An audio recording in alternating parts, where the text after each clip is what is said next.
11h30 sur BFM TV, soyez les bienvenus si vous nous rejoignez dans le live. C'est un sentiment que l'on connaît tous, le moment où l'on souhaite bonne chance, bon courage à son interlocuteur en espérant que tout se passe au mieux mais sans en avoir véritablement la certitude. Voilà comment les dirigeants européens ont laissé Donald Trump hier après leur réunion, la dernière chance avant la rencontre directe entre le président américain et Vladimir Poutine. On a d'ailleurs de nouvelles informations qui viennent de tomber à l'instant, elles proviennent du Kremlin. On va retrouver d'ailleurs Jean-Didier Revoin, notre correspondant à Moscou. Cette rencontre entre les deux présidents aura lieu demain soir à 21h30 en heure française.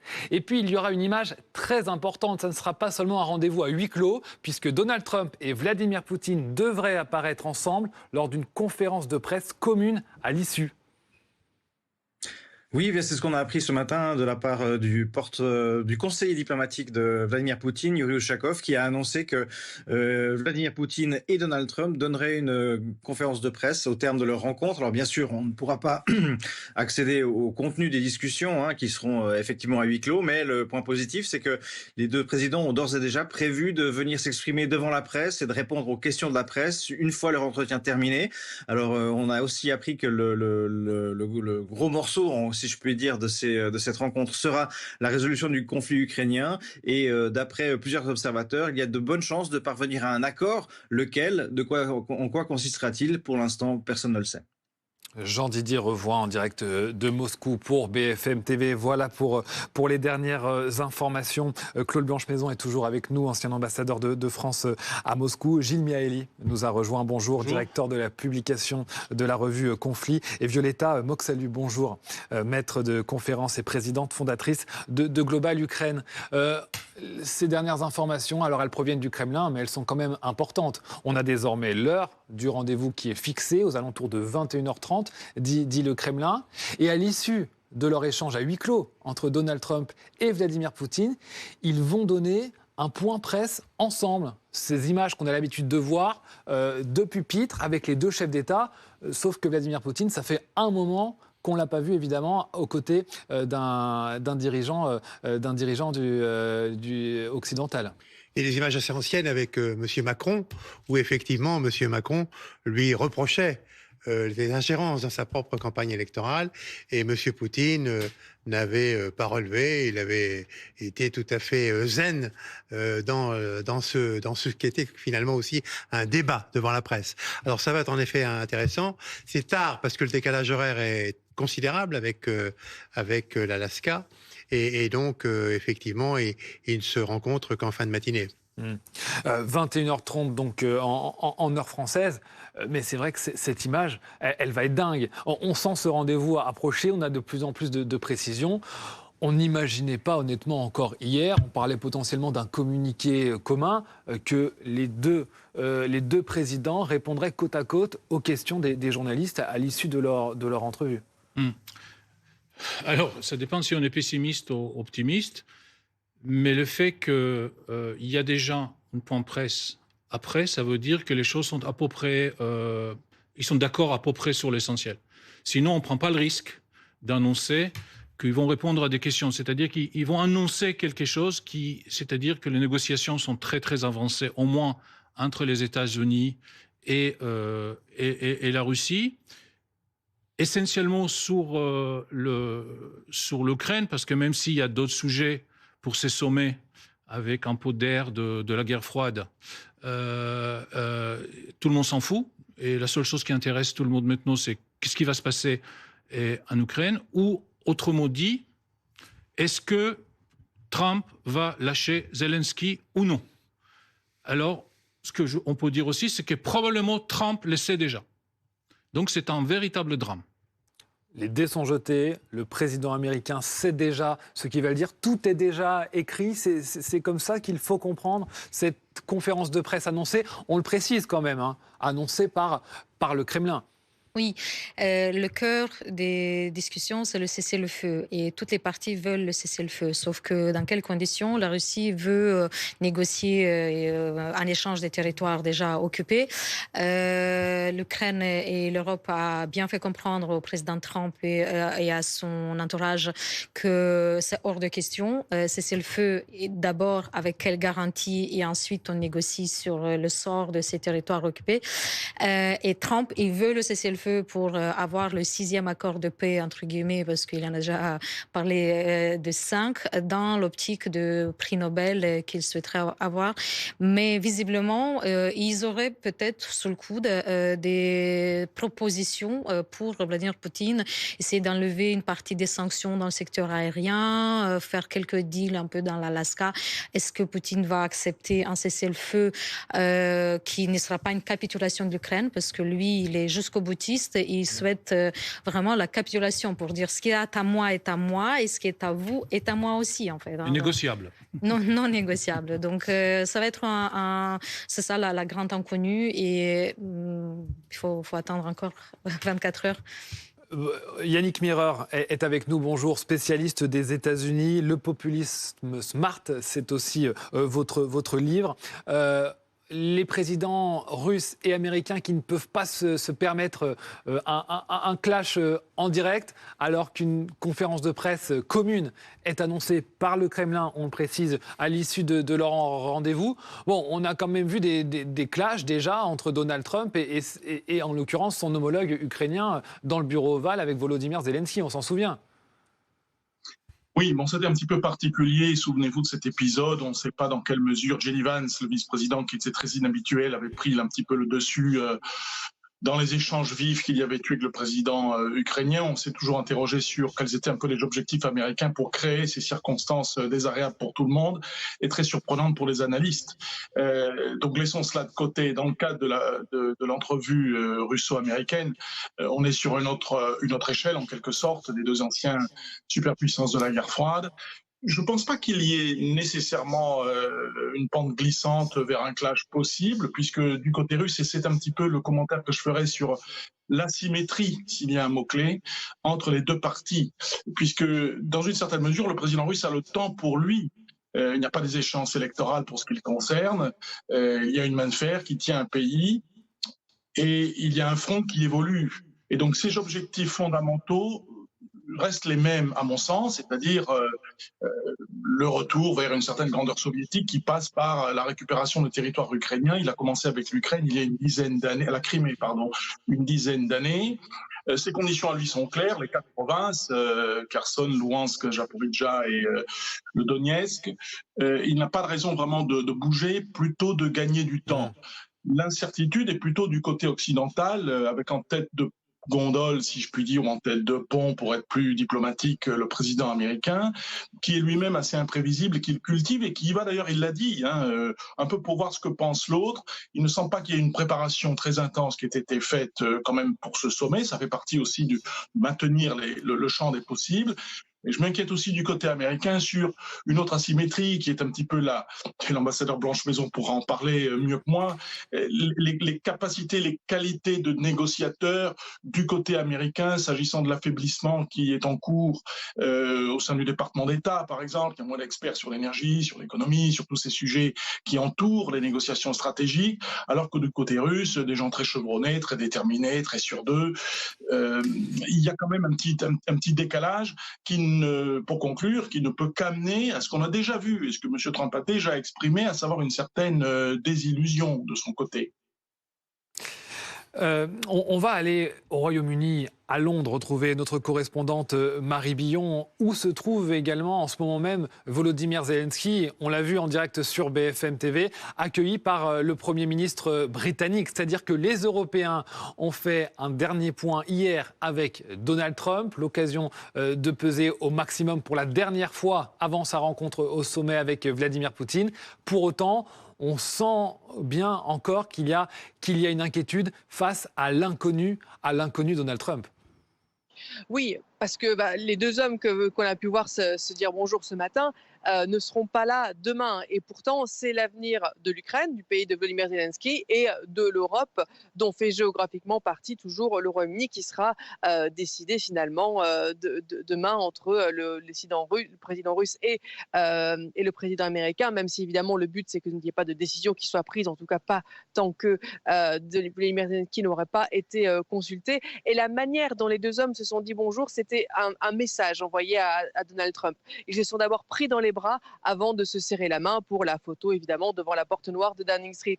Et ce hug, comme on dit en anglais, se prendre dans les bras comme ça, c'est vraiment une manière de montrer à Donald Trump qu'il y a de l'affection, plus que de la stratégie finalement dans leur manière de vivre les choses, que l'Ukraine est européenne et qu'elle a l'amitié des Européens. Et ça c'est important parce que même si effectivement il y a eu ce coup de fil entre les 27 et Donald Trump avec Volodymyr Zelensky hier et Keir Starmer, il y a 24 heures, un peu plus, entre ce coup de fil et la rencontre avec Vladimir Poutine, et beaucoup de choses peuvent se passer. On sait que Donald Trump peut changer d'avis assez rapidement et donc le but est vraiment de garder l'Ukraine, les intérêts de l'Ukraine, les intérêts de l'Ukraine présentés par l'Europe dans la tête de Donald Trump alors qu'il se prépare à cette rencontre, même s'il dit qu'elle ne sera peut-être pas cruciale, que c'est une première étape, mais qui pour les Européens peut vraiment donner un ton à l'avenir finalement des négociations entre la Russie et l'Ukraine.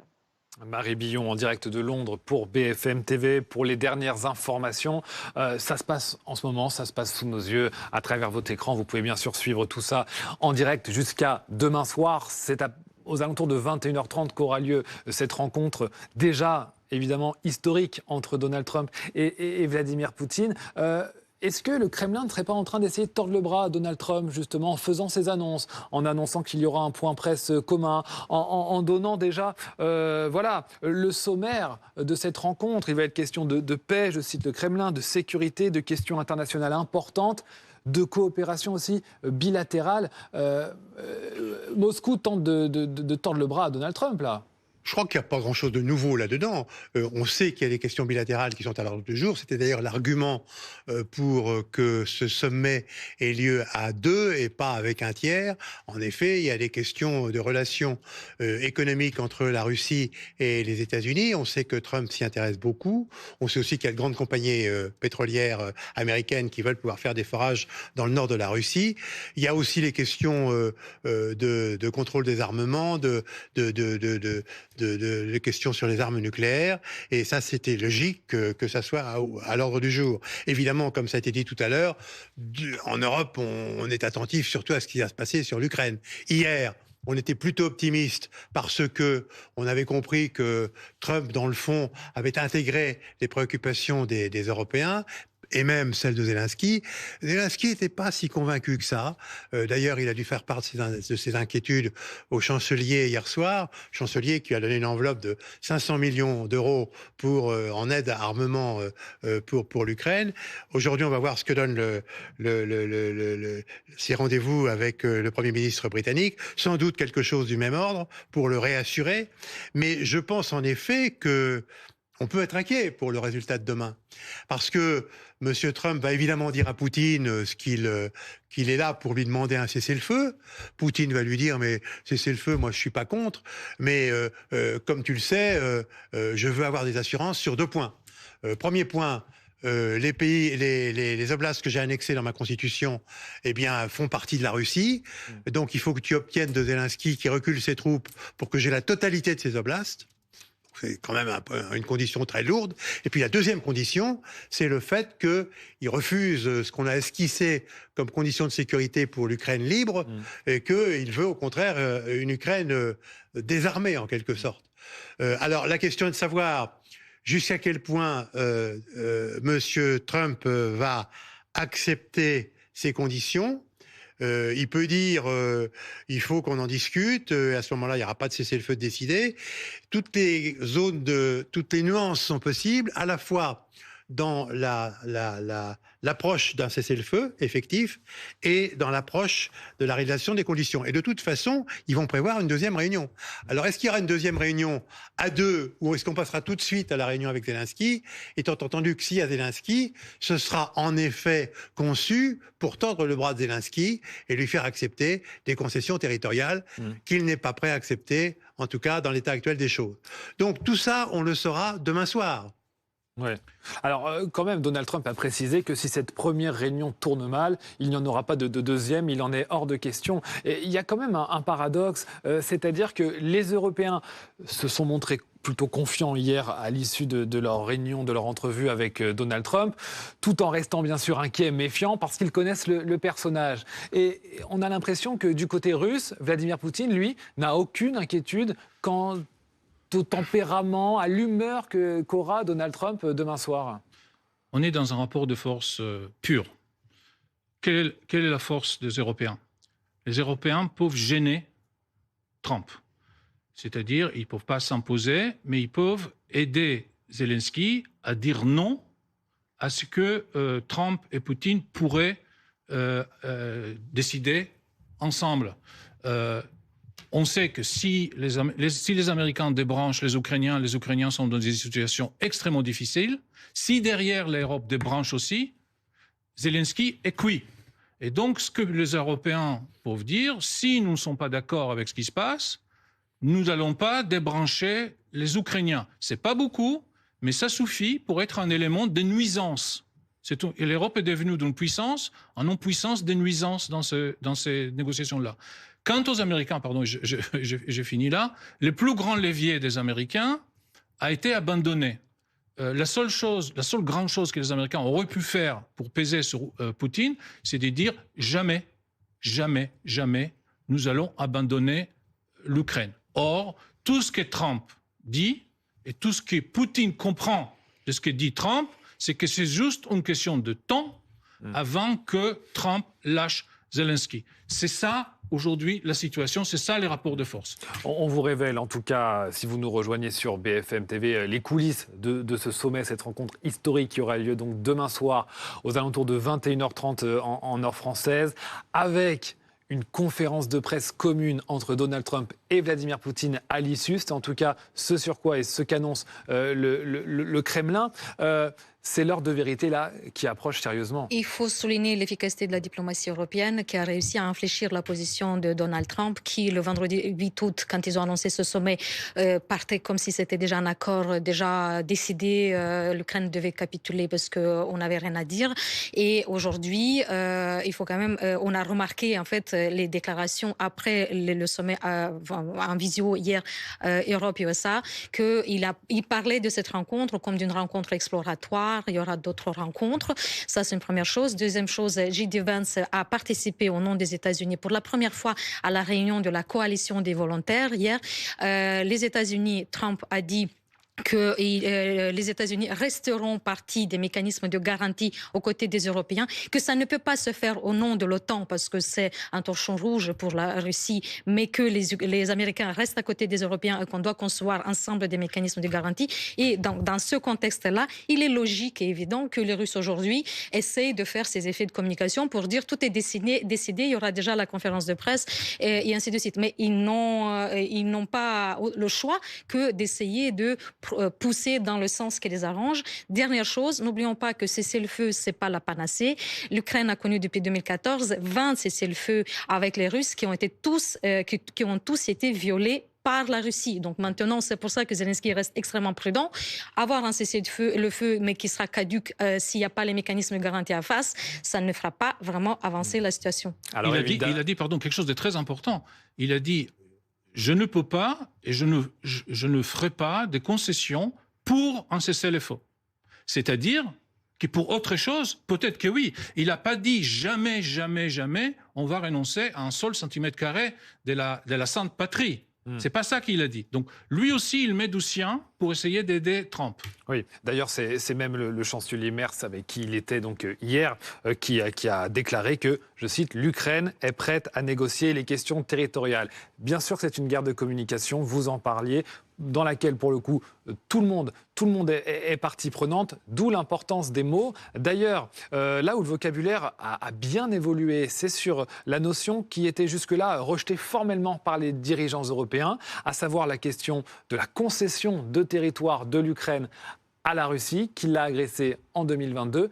Écoutez ce que dit désormais le président de la République, Emmanuel Macron, à l'issue de la réunion avec Donald Trump. Le troisième élément, c'est le lien qui doit continuer d'exister entre toute concession territoriale et les garanties de sécurité qui seront apportées à l'Ukraine. Nous voulons que tout ce qui concerne l'Ukraine soit discuté avec l'Ukraine, que nous voulons une paix qui soit robuste et durable, c'est-à-dire une paix qui règle à la fois les questions territoriales mais de garantie de sécurité pour l'avenir. Claude Blanche-Maison, c'est quand même un tabou là, qui a été levé. Il n'est même plus question de débat. Est-ce que l'Ukraine devra faire des concessions territoriales à la Russie ou non? La question, le sujet, c'est qu'il y aura un moment des concessions. Et le débat, c'est dans quelle mesure ça aboutira sur des garanties de sécurité pour l'Ukraine. Et ça, c'est vraiment nouveau. Il faut quand même replacer la phrase que vous avez citée dans son contexte.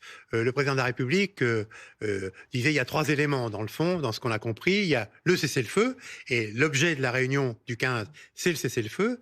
Et puis ensuite, il indique que c'est très important de prévoir des mesures de sécurité pour l'Ukraine, après le cessez-le-feu, pour l'Ukraine libre, pour l'Ukraine qui ne sera pas occupée par la Russie. Et effectivement, ce sujet a été pratiquement très peu débattu. Alors, il y a le projet franco-britannique d'utiliser des troupes pour donner une sorte de réassurance à l'Ukraine, et il y a la nouveauté qui est que hier, en effet, le président Trump a exprimé sa disponibilité à donner une couverture, par exemple en matière de renseignement ou en matière aérienne, qui serait une couverture américaine. Donc ça, c'était le progrès hier. Et bien sûr, le président de la République est aussi réaliste et il est bien obligé d'envisager, puisque M. Zelensky l'a envisagé lui-même, qu'à un moment donné, il faudra s'attacher aux questions territoriales, mais pas indépendamment des conditions des garanties de sécurité. Avec cette image en direct, priorité au direct bien sûr sur BFM TV, le président Volodymyr Zelensky donc qui ressort à l'instant à Londres de son entretien avec le Premier ministre britannique. Vous les voyez se saluer pour se dire cette fois au revoir. Un entretien d'environ 1 heure. Volodymyr Zelensky qui gagne à nouveau son véhicule. Alors la particularité avec le président ukrainien, c'est que bien sûr pour des raisons de sécurité, on ne sait jamais vraiment trop en avance quel va être son agenda. Peut-être pourrait-il d'ailleurs s'entretenir avec le président français en physique, cette fois après la visioconférence d'hier. En tout cas, il était hier à Berlin avec le chancelier allemand. Il était donc ce matin avec le Premier ministre britannique. Et on sent bien que la tension monte à l'approche de ce rendez-vous dans un peu plus de 24 heures maintenant. Ça sera demain soir, aux alentours de 21h30 heure française, que Donald Trump va rencontrer Vladimir Poutine. Ça va se passer en chair et en os en Alaska, donc sur le territoire des États-Unis. Et évidemment, c'est historique, ils ne se sont plus rencontrés depuis 2019, bien avant donc cette guerre que Vladimir Poutine a lancée en Ukraine début 2022. Et ça va être la première fois qu'un dirigeant occidental rencontrera en personne Vladimir Poutine, avec donc cette conférence de presse qui est annoncée par le Kremlin. Yannick Mireur. Et là, quand même, on a hâte de voir comment va se comporter aussi Donald Trump. Évidemment, quels seront ses mots, mais quel va être le ton, l'entente peut-être potentiellement, ou pas d'ailleurs, avec Vladimir Poutine lorsque les deux seront chacun à leur pupitre, côte à côte, puisque c'est manifestement ce qu'annonce le Kremlin et qui aura lieu juste demain soir à l'issue de leur entretien. Oui, il peut y avoir tout un tas de surprises, des paroles, des expressions qui trahissent tel ou tel sentiment, en particulier parce que, permettez-moi, après tous ces commentaires, de livrer un autre éclairage de la position du vice-président américain, M. Vance. On n'a pas l'impression qu'aux États-Unis, ça fait bloc, qu'il y ait une stratégie bien construite à laquelle tout le monde adhère. Monsieur Trump a écouté poliment et a abondé dans le sens des Européens avec leurs conditions diverses qui rentrent tout à fait en conflit avec les objectifs bien assis du régime russe. À soutenir une coordination, une sorte de coordination entre Europe et États-Unis dans cette aventure.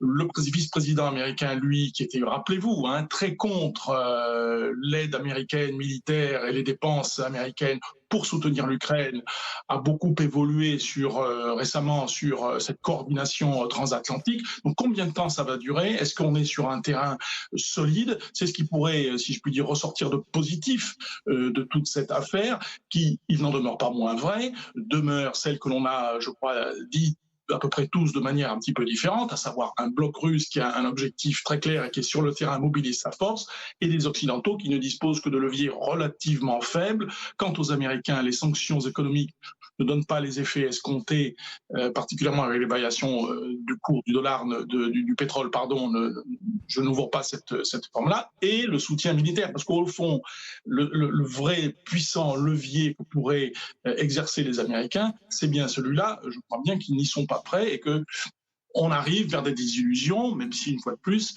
de bonnes nouvelles sont possibles, mais j'avoue que j'ai du mal à voir lesquelles. Les conditions des Européens, elles sont en tout cas pour le coup toujours les mêmes. L'Ukraine doit bien sûr toujours être à la table des négociations.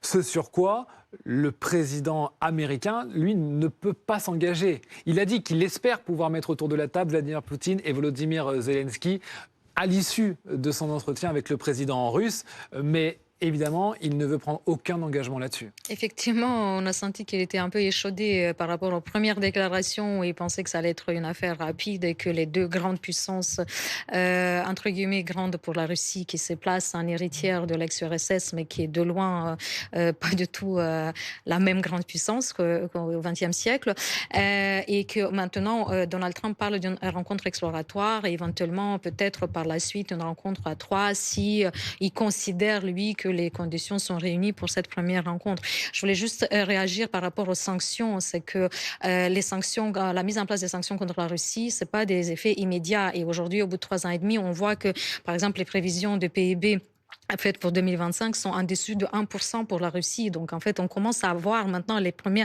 vrais effets des sanctions sur une économie qui se contracte en Russie. Et c'est pas vraiment le timing idéal que de faire beaucoup trop de cadeaux, entre guillemets, à Poutine.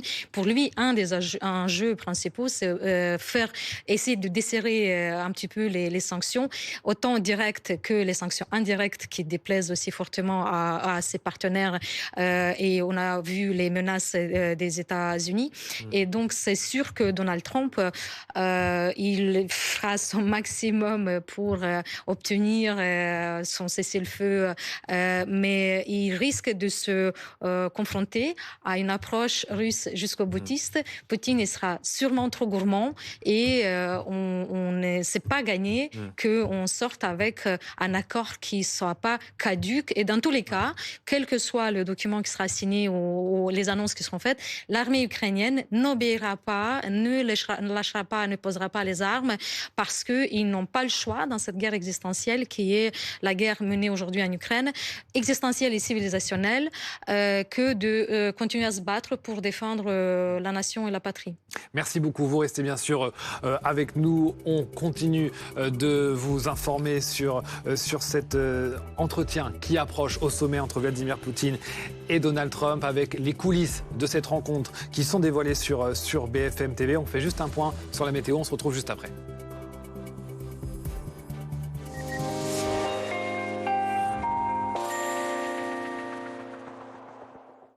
Bonjour à tous, une atténuation légère et temporaire des températures, mais il va faire encore bien chaud avec 75 départements en vigilance orange canicule pour aujourd'hui. Nous avons 2 influences. La première est anticyclonique par l'ouest et nous avons également 7 gouttes froides centrées sur l'Italie. Résultat pour cet après-midi sur la moitié ouest.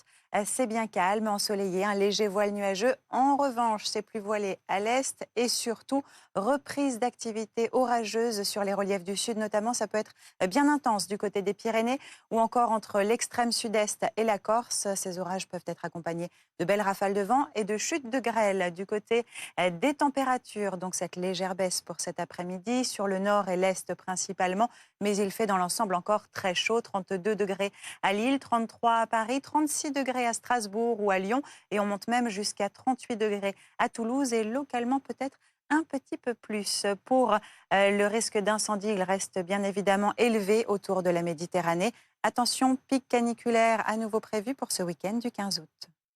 La météo des plages avec ruducommerce.fr. High-tech, livres, jeux, bricolage, tous les produits de l'été sont sur ruducommerce.fr. Regardez la météo avec entrediscount.com. Yes!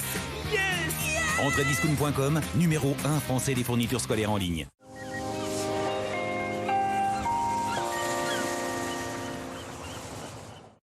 Sur les bords de Manche, le temps devrait être plutôt sympathique. Comptez sur un beau soleil, 21 degrés au thermomètre à Cherbourg, une baignade dans une eau à 18 degrés et un indice UV de 5. Pour la façade atlantique à Mimizan, une température de 26 degrés dans l'air et 23 degrés dans l'eau. Direction le golfe du Lion avec une Méditerranée à 26 degrés entre Banyuls et Gruissant. Enfin, entre la Côte d'Azur et l'île de Beauté, attention aux orages, ils peuvent être parfois violents. Ce n'est pas la bonne journée pour aller se baigner.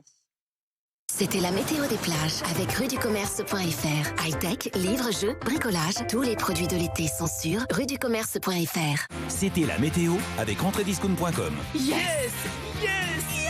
Entrediscount.com, numéro 1 français des fournitures scolaires en ligne.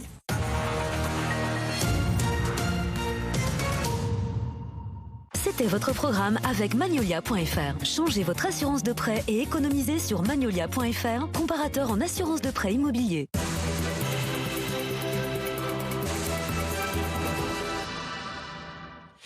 Il est midi sur BFM TV, soyez les bienvenus si vous nous rejoignez dans le live BFM. Au sommaire, ces 4 corps découverts dans la Seine, dans le Val-de-Marne, au niveau de Choisy-le-Roi. Il s'agit de 4 hommes immergés, et ce depuis plusieurs jours. Ils n'ont pour l'instant pas pu être identifiés. Le premier corps a été découvert par un usager du RER qui a ensuite appelé la police, et les pompiers ont découvert les autres. Beaucoup de questions évidemment qui se posent aujourd'hui. Et puis bien sûr au sommaire également l'actualité internationale avec ce rendez-vous qui se prépare dans un peu plus de 24 heures. Ça sera demain soir à 21h30 en heure française. Cette rencontre au sommet entre Donald Trump et Vladimir Poutine. L'avenir bien sûr de l'Ukraine, de l'Europe aussi est en jeu. Personne ne sait exactement ce que va dire le président américain, ce qu'il va exiger de son homologue russe. En tout cas, il y aurait cette image.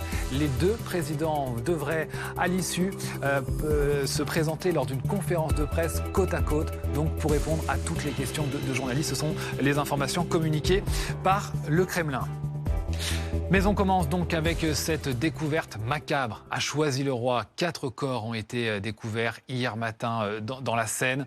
Chloé Giraud, on vous retrouve à Choisy-le-Roi dans le Val-de-Marne. Alors, racontez-nous comment ces corps ont-ils été découverts ?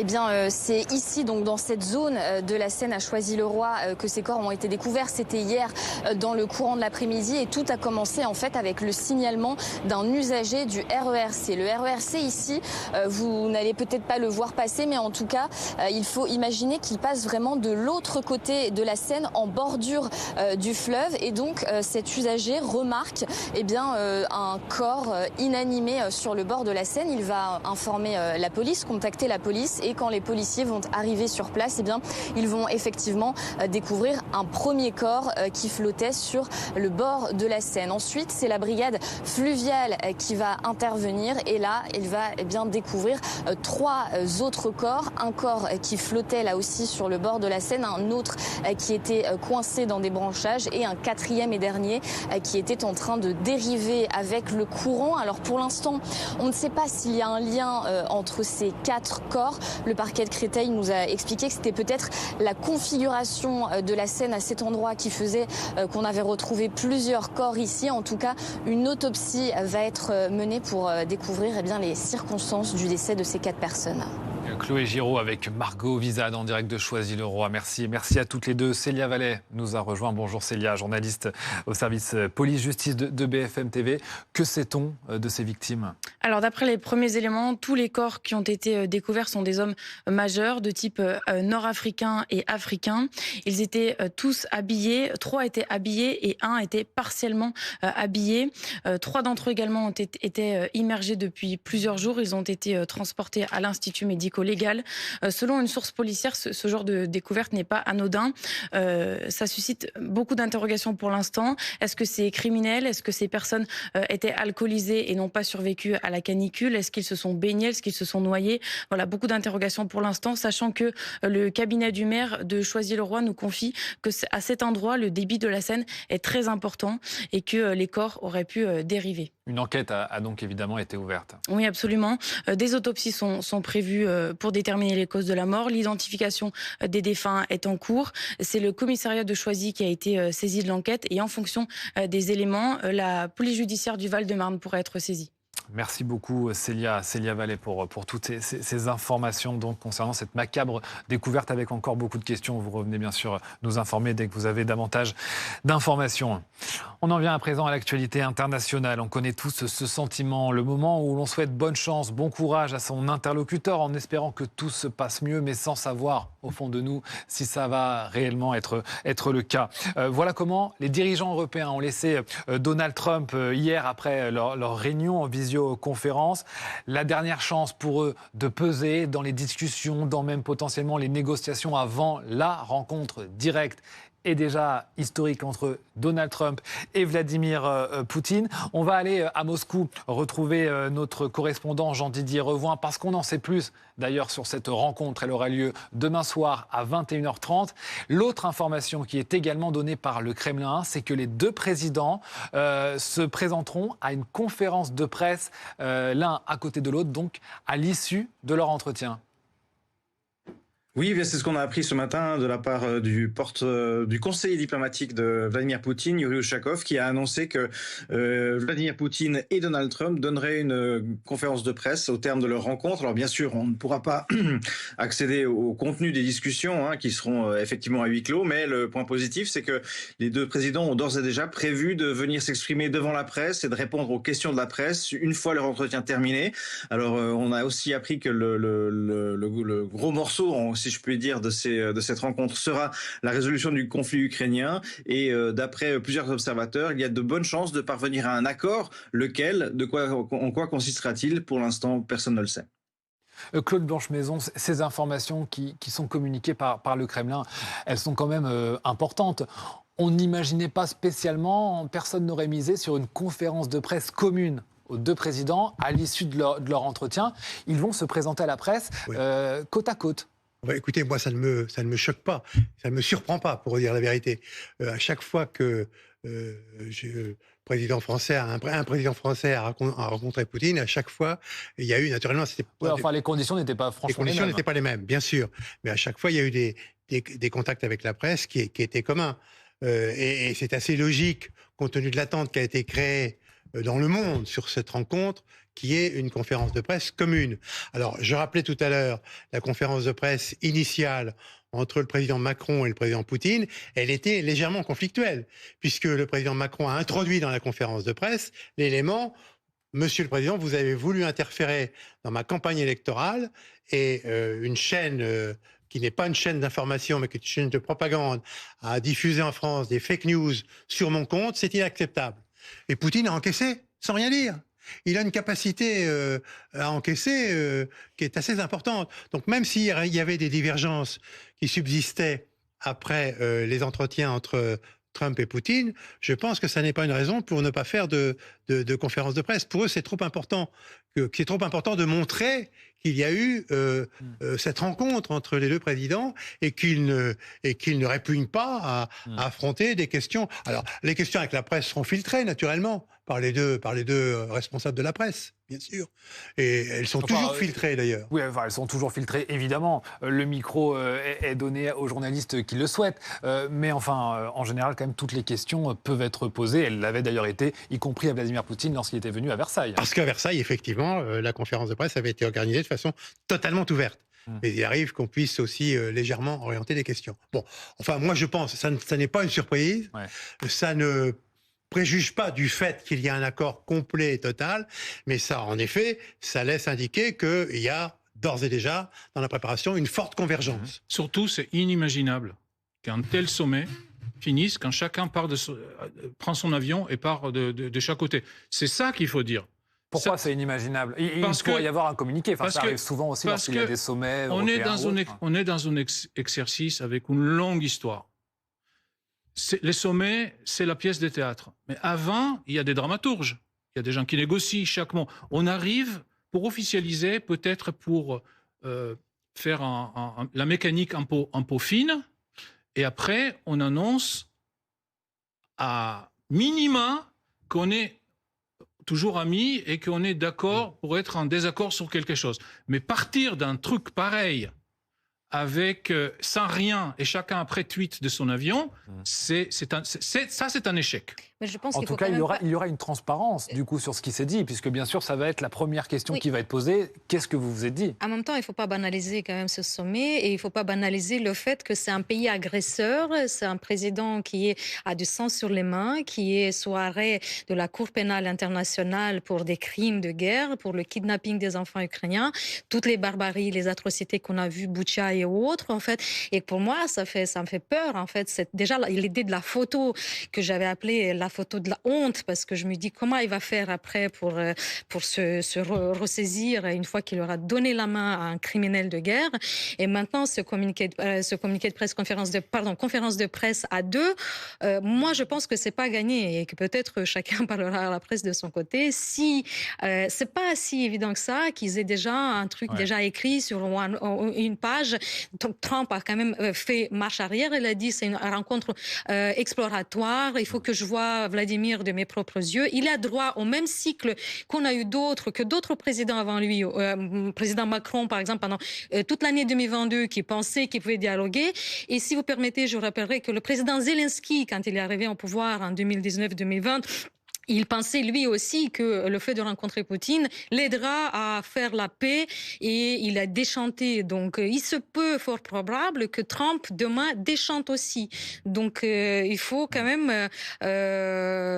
attendre en fait, ne pas penser que tout est déjà gagné et joué d'avance. Alors ce sont, je le rappelle, des informations du Kremlin, mais qui sont communiquées officiellement et qui annoncent une conférence de presse commune entre les deux présidents, c'est-à-dire pas l'un après l'autre, ou en tout cas chacun dans une salle avec chacun ses journalistes. D'après ce qu'annonce le Kremlin, ça sera 2 pupitres, l'un à côté de l'autre, avec les 2 présidents qui répondront aux questions. Et vous parliez des crimes de guerre, de Boutcha, de toutes ces scènes atroces auxquelles on a assisté, qu'on a pu constater, souvent très impuissants depuis le début de cette guerre.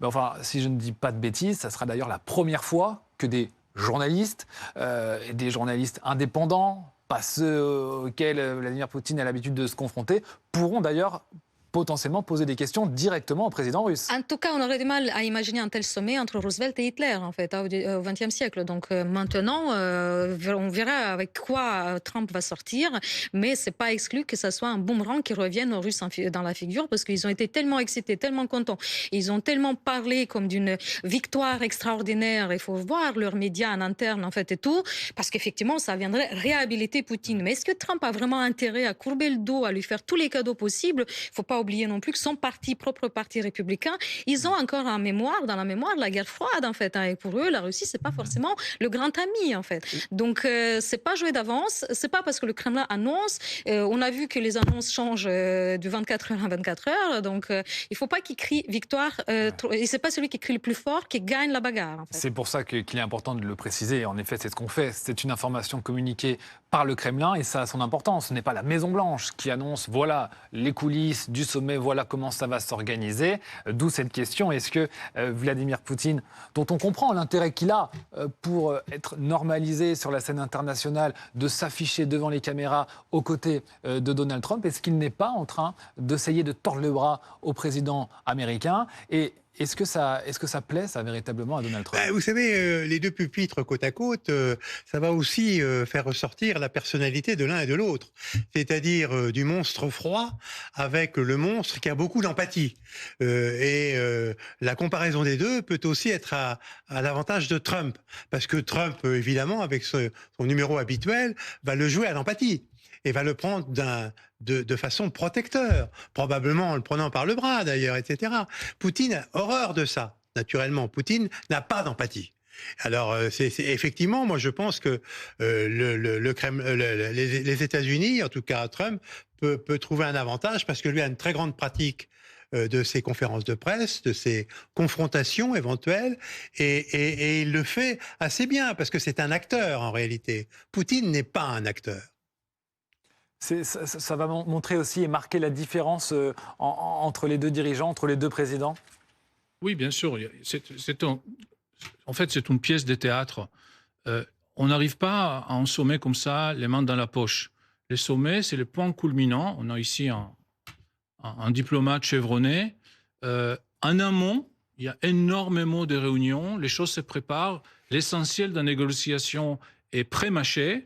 Et on arrive, évidemment, tout n'est pas signé, mais le sommet, c'est l'aboutissement, c'est pas le début d'un processus, c'est pour déclencher un autre processus. Alors, par rapport au discours sur Poutine, criminel de guerre, c'est vrai, mais ça, heureusement, malheureusement, je ne sais pas, parce que il faut aussi essayer de trouver une solution pour arrêter la guerre. C'est pas pertinent pour le moment. Pour qu'on puisse parler et disons, juger des Russes pour des crimes de guerre, il faut que l'armée ukrainienne prenne le Kremlin. Parce que si le président américain n'a pas parlé avec Hitler, c'est parce que les Alliés ont gagné. Si la guerre s'est terminée dans les frontières de 1943, à un moment ou à un autre, quelqu'un était obligé de parler avec Hitler. C'est d'abord la réalité sur les champs de bataille. Et sur les champs de bataille, si les Ukrainiens n'ont pas perdu et les Russes n'ont pas gagné, la dynamique est très, très problématique. La dynamique est très problématique parce que les Russes ont plus d'hommes, plus de moyens, et pour le moment, ils ont sur une dynamique qui est plutôt positive de leur part, et leurs ressources semblent pour le moment toujours au rendez-vous. Ils arrivent à mettre 20-30 000 de nouveaux soldats tous les mois sur le champ de bataille. C'est difficile à faire face à cela. Les Russes qui contrôlent 20% environ du territoire ukrainien, évidemment c'est énorme, évidemment c'est ce qu'ils revendiquent aussi. Et d'ailleurs à ce sujet, sur la question des territoires, pendant des mois, pendant des années, cette guerre qui a débuté maintenant il y a 3 ans et demi, les Européens, à commencer par le président français, avaient le discours de dire que l'Ukraine ne pourrait pas et ne devra jamais faire de concessions à la Russie parce que ça serait donner raison au rapport de force et à la violation du droit international. Ce discours a vraiment changé. On a entendu hier Emmanuel Macron à l'issue de son rendez-vous avec Donald Trump, notamment, et Volodymyr Zelensky. Attention aux nuances. Toutefois, il parle quand même de concessions territoriales et qui devront se faire avec des garanties de sécurité. Oui, mais si vous permettez, les nuances sont quand même importantes. C'est le fait qu'il s'agit aucunement de reconnaître formellement, juridiquement, officiellement ces territoires comme appartenant à la Russie, en fait. Alors c'est quoi une concession territoriale? C'est acté que de facto aujourd'hui ces territoires sont sous contrôle russe, mais l'Ukraine ne renoncera jamais, ne reconnaîtra jamais. Et c'est pas exclu, comme il y a eu on a vu dans le passé la réunification de l'Allemagne de l'Est et de l'Ouest, que dans quelques temps, dans des décennies, ces territoires rejoignent l'Ukraine. Mais donc, il n'y aura aucune reconnaissance formelle de la part de l'Ukraine, et je pense que l'Europe ne pourra pas, parce qu'effectivement, là, on franchit la ligne rouge du droit international qui ne vaut plus rien, et c'est la loi du plus fort. Mais c'est quand même du coup très hypocrite. Évidemment que les frontières finissent toujours par bouger. On le voit au quotidien. Donc évidemment qu'on ne sait pas ce qu'il en sera dans 20 ans, dans 30 ans, dans 50 ans. Mais enfin, acter le fait qu'il y a des concessions territoriales, même si elles se limitent à un contrôle russe, oui, enfin, il y a des précédents historiques. Moi, je rejoins madame. Ça veut dire quand même beaucoup. Il y a un autre précédent historique qui est le fait, par exemple, que la France n'a jamais reconnu l'annexion par Staline des 3 États baltes. Elle a même pris à la Banque de France l'or des États baltes et elle l'a conservé et elle l'a restitué lorsqu'ils ont retrouvé leur indépendance. C'est effectivement, et les diplomates français accrédités à Moscou avaient interdiction d'aller dans les pays baltes soviétiques. Donc il y a des exemples historiques. En effet, le droit, ça existe. Et on ne peut pas jurer de l'avenir pour l'éternité.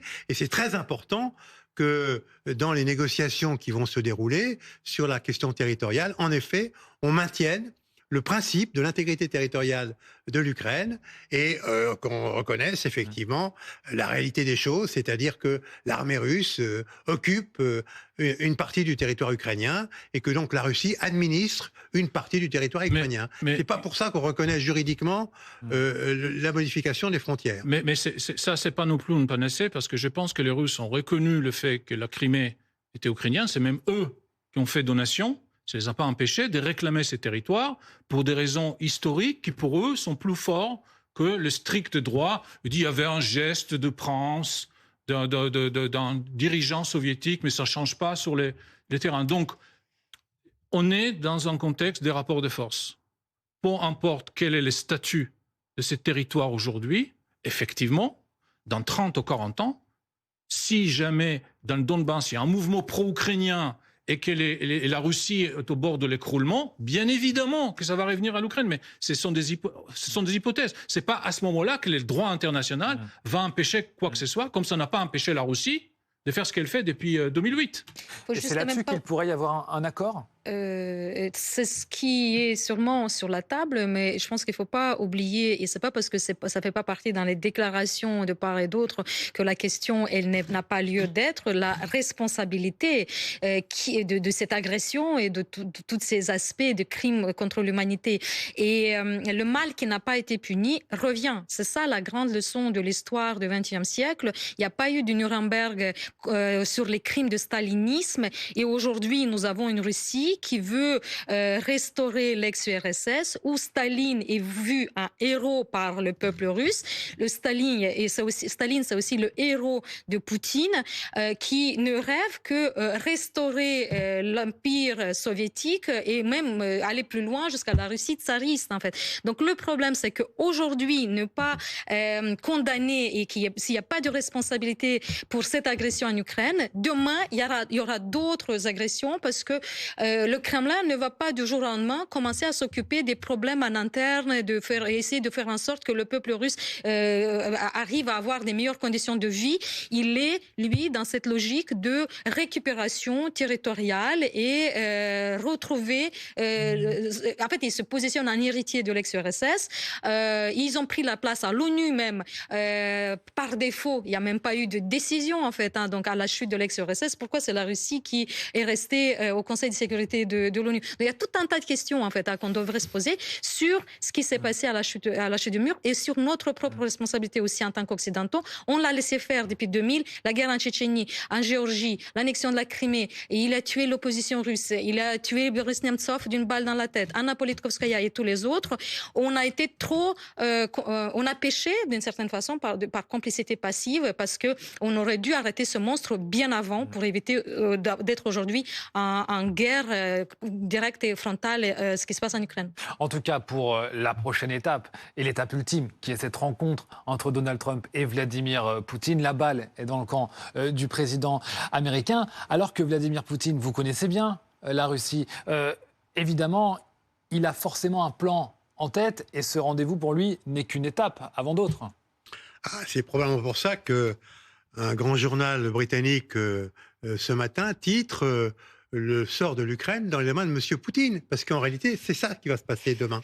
Le sort de l'Ukraine est dans les mains, non pas de M. Trump, mais de M. Poutine. Parce que si Poutine maintient ses conditions, ce qui est vraisemblable, en effet, si Trump cède peu ou prou sur ses conditions, eh bien, le sort de l'Ukraine est scellé. Donc, c'est bien Poutine qui a le sort de l'Ukraine entre ses mains. Le titre du Financial Times est parfaitement justifié. Donc, Vladimir Poutine, lui, parfaitement confiant à quelques heures maintenant de ce rendez-vous. Je pense qu'il est convaincu que Trump va finir par lâcher l'Ukraine.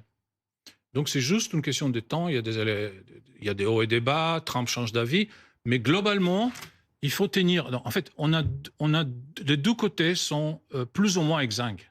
Il ne faut pas minimiser les effets conjugués des morts en masse des jeunes hommes en Russie, le fait que ils ont une croissance, mais ce n'est pas une croissance où on fabrique des tracteurs qui fabriquent de blé, c'est une croissance où on fabrique des chars qui, 3 semaines après, sont des carcasses fumantes Donc c'est une croissance un peu artificielle.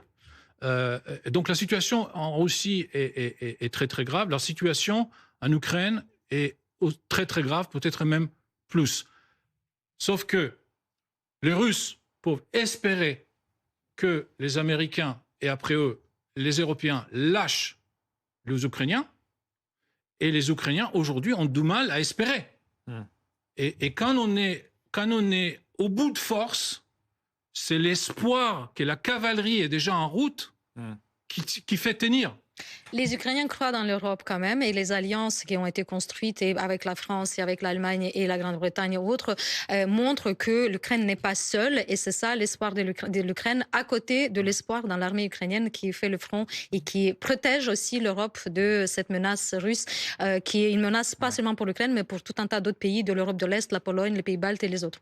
Je vous propose de rester avec nous. On marque une courte pause et on se retrouve dans un instant avec les dernières informations. On retrouvera bien sûr nos équipes en Russie, notamment au Royaume-Uni, où Volodymyr Zelensky se trouve à l'instant. Alors que ce rendez-vous approche, dans un peu plus de 24 heures maintenant, ça sera demain soir. Rendez-vous au sommet entre Vladimir Poutine et Donald Trump. Les deux répondront ensuite aux questions des journalistes, l'un à côté de l'autre. C'est en tout cas ce qu'annonce le Kremlin. À tout de suite.